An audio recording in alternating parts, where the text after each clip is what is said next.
The last lesson कहानी अल्फोंस दौदे द्वारा लिखी गई है।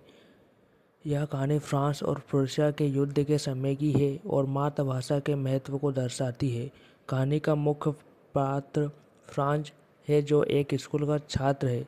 वह पढ़ाई में ज़्यादा ध्यान नहीं देता, खासकर फ्रेंच भाषा में। एक दिन उसे डर लगता है क्योंकि उसने अपना पाठ याद नहीं किया होता, इसलिए वह स्कूल ना जाने का सोचता है, लेकिन फिर वह स्कूल जाने का निर्णय लेता है।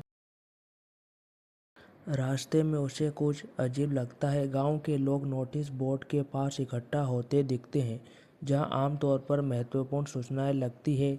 जब वह स्कूल पहुंचता है तो वहां का माहौल बहुत शांत और गंभीर होता है, जो सामान्य दिनों से बिल्कुल अलग होता है।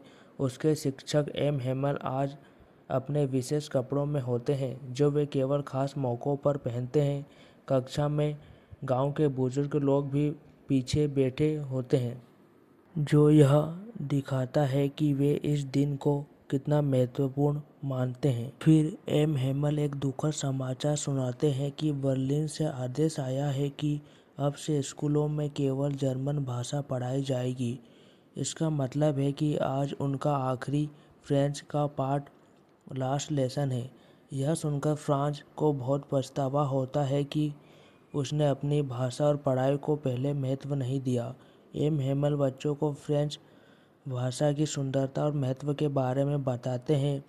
वे कहते हैं कि अपनी भाषा को कभी नहीं भूलना चाहिए, क्योंकि यह हमारी पहचान होती है। वे यह भी मानते हैं कि केवल बच्चे ही नहीं, बल्कि माता पिता और वे खुद भी जिम्मेदार हैं कि पढ़ाई को गंभीरता से नहीं लिया गया। अंत में जब कक्षा समाप्त होती है तो एम हेमल बहुत भावुक हो जाते हैं। वे कुछ बोल नहीं पाते और बोर्ड पर विवे ला फ्रांस फ्रांस अमर रहे लिख देते हैं। यह कहानी हमें सिखाती है कि हमें अपनी भाषा, शिक्षा और संस्कृति का सम्मान करना चाहिए। यह देशभक्ति, पछतावा और अपनी पहचान को बनाए रखने का संदेश देती है।